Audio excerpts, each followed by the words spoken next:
Hello guys! Hello para to sa lahat ng mga Scorpio, welcome dito sa aking channel. Kapalaran 888 Scorpio. This is July of 2025 general reading. I hope na makuha mo yung energy. I hope na Scorpio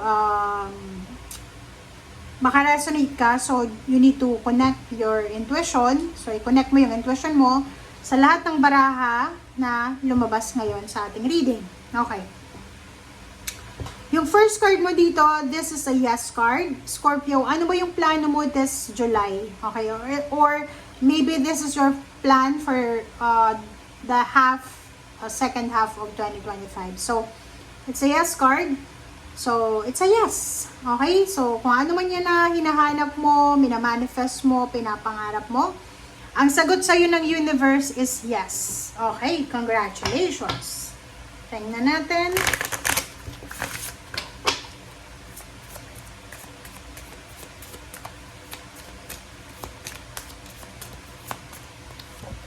Alright, so number 11, this is manifestation of your wishes and dreams.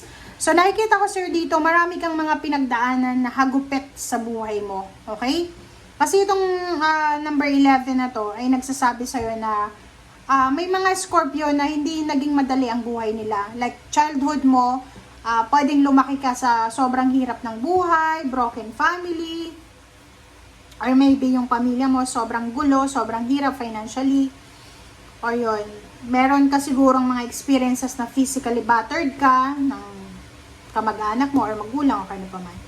So, nakikita ko mayroon ditong Scorpio na pwedeng nakapag-asawa ka ng siloso, silosa, toxic, na parang nasasakal ka na sa relationship. And nakikita ko sa'yo dito na gusto mo na ng pagbabago. Every night, every day, nagpe-pray ka na sana makaalis ka na dyan sa situation na yan. Yung parang pinagpe-pray mo na sana mawala na yung kung ano man itong gusto mong mawala sa buhay mo. Okay, paki-comment ka sa comment section. And starting this July, kung ano man tong minamanifest mo, ano man tong mga pagsubok, mga problema na pinagdadaanan mo, this is a yes answer ng ating holy angels, archangels, guides, and the universe na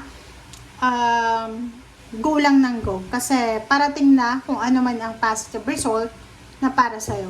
Kasi nagmamanifest ka na makaalis ka na sa stagnant, toxic, negative, masamang pakiramdam, masamang relationship, trabaho, negosyo, or yung sitwasyon na parang feeling mo wala nang labasan.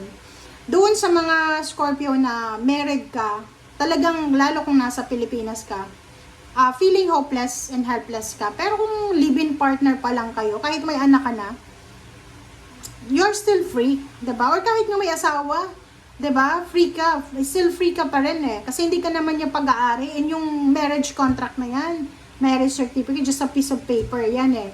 Kung hindi ka masaya or ginagawan ka ng hindi maganda, na abuso ka, mental, physical, spiritual, bakit ka mag-stay kung ganun, 'di ba? Yan. Okay, Scorpio.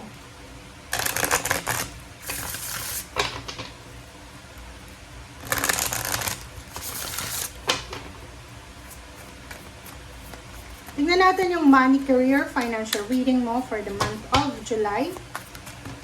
Alright, so 2 cards. Wow. Appreciation, number 15 is 6 and 40. 6 chakra. This is your third eye, Archangel Metatron. Diba? So, ang nakikita ko sir dito, may mga Scorpio na napaka-workaholic nila. Or na, like sa trabaho siguro, kahit anong gawin mo, siguro nakailang employer ka na kung OFW ka, pero palaging instead of maging grateful yung mga tao sa paligid mo, like your employer, your company, wala kang appreciation na nakukuha. But this July, starting this July, kung nag-a-apply ka ng trabaho, kung nag-a-apply ka ng trabaho, naghahanap ka ng business or any sources of income, you're lucky, you're fortunate kasi makakatagpo ka ng isang trabaho, isang company, isang employer na appreciative sila. kumbaga, ilalagay ka ng Panginoon. Kaya nga isa yes card. Kasi, ilalagay ka ng Panginoon sa isang sitwasyon na lahat ng wini-wish mo ay mapapasayo. And, normally, yung mga Scorpio, sila yung pinaka-decided or dedicated sa trabaho. Pinakamasipag sila eh. Kung ako ay may company, lahat ng empleyado ko is Scorpio. Diba? Kasi sila yung pinaka talaga, pag may ginagawa sila, kailangan matapos nila and responsible sila. Hindi ka nila like, alimbawa, kung gusto mo ng tagapag-manage ng business mo, maghanap ka ng supervisor or team leader na Scorpio. Kasi siya, hindi niya pababayaan yung trabaho na yan and i-claim niya yan as sarili niya na business. Tutulungan ka niya. Nakakaloka. Yung message na to is lumabas na to sa Pisces. Paki-comment down below sa mga Scorpio na napanood na yung Pisces. Or gusto mong panoorin mo kasi same din, oh. Same energy. Kaloka yung forecast. Lumabas yan, eto din. Panoorin mo na lang yung Pisces, oh. Na-shuffle ko siya, ha. Oh, talagang nakakaloka. Bakit ganon? Kailangan ko bang kumuha ulit? Okay, shuffle ko ulit, guys. Kukuha ko ng baraha sa ilalim. Kung ano ba ang... Oh, ito yan. Ito yung mga tao sa paligid mo. Diba? 5 of Pentacles, 8 of Pentacles, and 3 of Rods, and contract. So, meron dito na Scorpio na maybe you're planning to renew your contract or you're planning to apply for international job, parang ganon, like maging OFW or kung ano pa man. Sinasabi ng baraha, maybe you're 3 months waiting na. Okay, July, June, May, April. So maybe from April ka siguro nag-apply. And pwedeng for the month of July, possible kang pumirma ng kontrata. This is Libra energy. Same energy mo din to eh, kasi magkasunod lang yung birthday nyo. And 8 of Pentacles yun, new job, new career. And yung financial problems na pinagdaanan mo ay posibleng ma-resolve because of this new contract, job contract, or money, or incoming richness, or incoming luxury. Okay, tingnan natin. So, tingnan natin kung sino yung mga taong yan. May mga tao sa paligid mo na may mga sinasabi sila laban sa'yo. Okay. There's 2 person. Oh. Kaloka. Page of Rods and then King of Rods. So, nakikita ko sa'yo dito, may isang tao, fire sign, Leo, Aries, Sagittarius. Maybe ang nakikita ko, Leo na lalaki, Sagittarius na lalaki, Aries na lalaki. Ang mga taong to ay mag-iingat ka kasi ingat ka talaga. Nakakaloka. Ano ba yan? Scorpio. Kung babae kang Scorpio, maybe you're married to Sagittarius, Leo, or Aries, or kung sino man itong mga lalaking ito, 3 sila. Ang mga taong ito ay posibleng asahan ka na. So, kung OFW ka, itaga mo to sa bato, ha. Kung ikaw ay this year pupunta ka ng ibang bansa, ha. First time mong pupunta ng ibang bansa, itaga mo to sa bato. Ang mga taong ito na fire sign na to, every month, makakatanggap ka sa kanila ng message. It's either chat, na kailangan nila ng pera. Kailangan, hihingi ang mga taong to ng pera sa'yo. Diba? This is your future eh. Ibig sabihin, ang ganda ng future mo sana na naghihintay sa'yo. But, hindi ka masyadong swerte, lalo sa mga taong nakapaligid sa'yo. Lalo na kung sila ay fire sign, Leo, Aries, Sagittarius. Bakit? Kasi yun ang nasabi ko sa'yo, magiging obligasyon mo sila eh. Every month, makakatanggap ka ng chat na meron silang ilalagay sa... may ilalagay sila sa pamilya nila as parang bait ba? Or, ano bang tawag doon? Wait lang. Nasa ano ko yun, nasa dila ko. It's either sila yung mag-aalaga ng anak mo while you're away, while you're in abroad, or posibleng nanay mo, sila yung mag-aalaga ng nanay mo or tatay.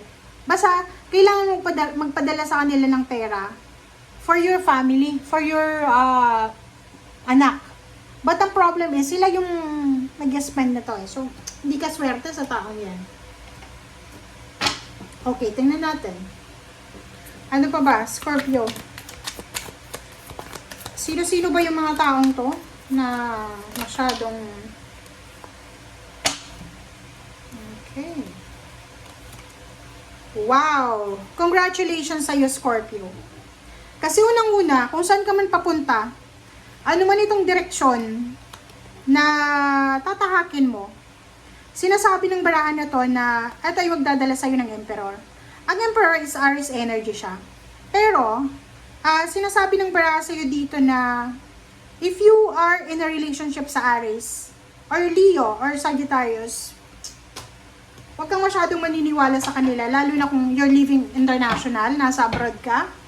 Huwag kang masyadong maniniwala sa mga chat, text, call, kasi pwede kanyang otoin, pwede kanyang bilugin yung ulo mo, pwede nilang sirain yung araw mo, and pera lang talaga yung kailangan nila sa'yo. Okay, pera lang yung importante, kasi emperor yun eh. Okay, King of Swords, Nine of Rods, Five of Cups, and Page of Cups. Nakikita ko sir dito na for the month of July, yung direksyon na tinatahak mo or yung direksyon na gusto mong puntahan ay malapit na. Kumbaga, there's an illumination. May liwanag eh. Kasi sa yes card na eh. Ibig sabihin, makakaalis ka na sa mga... Makakaalis ka na sa sitwasyon, sa paligid, sa relationship na alam mong masakit. Alam mong nahihirapan ka. May third chakra, sinasabi na makikita mo, may clarity. Okay, simula ngayong July. So, dito sa barahang to, ang sinasabi ng barahan na sa una lang yan masakit, sa una lang yan nakakapagod. Kung bago ka sa trabaho, like halimbawa nagsimula ka last week of June, magwa 1 month ka ng July, makakaramdam ka ng sobrang pagod. Yung parang pagod na pagod ka kasi hindi mo alam nag-a-adjust ka pa. Normal lang yan. Sinasabi ng barahan sa'yo, huwag kang manghinayang sa choices and decision mo. Kasi may mga Scorpio dito na pwedeng manghinayang siya kasi iisipin niya, sana hindi nala ako nag-abroad. Sana hindi nala ako malis sa dati kong company. Huwag kang manghinayang. May isang tao dito na posibleng tutulungan ka niya para maka-adjust ka agad-agad. And isipin mo na sa ngayon nahihirapan kang magtrabaho, but tingnan mo yung darating sa'yo. Isipin mo na dahil sa trabahong ito na ginagawa mo, dahil sa sakripisyo mo, mahanap mo yung financial freedom. Ibig sabihin, kung pag-alis mo ng Pilipinas or pag-alis mo ng probinsya, ang dami-dami mong utang, makakabayad ka na yan sa mga utang mo. And mababalansin mo na yung pera mo, makakapag-save ka ng pera. And at the same time, kung may anak ka na naghihintay sa'yo. 4 of Cups. Okay? So, dito sa barahang to, sinasabi ng baraha sa'yo na sa una ka lang medyo mahihirapan kasi mag-a-adjust ka pa, lalo na kung magtatrabaho ka sa galing kang probinsya, papunta ka ng city, or from the city, pupunta ka ng ibang bansa. Unang-una sa lingwahe, kung pupunta ka ng Middle East, sa ngayon, sobrang gulo ng Middle East, so kahit sa ang sulok ng Middle East ka pumunta, sobrang gulo, so baka matakot ka, may anxiety ka or anything, just relax lang.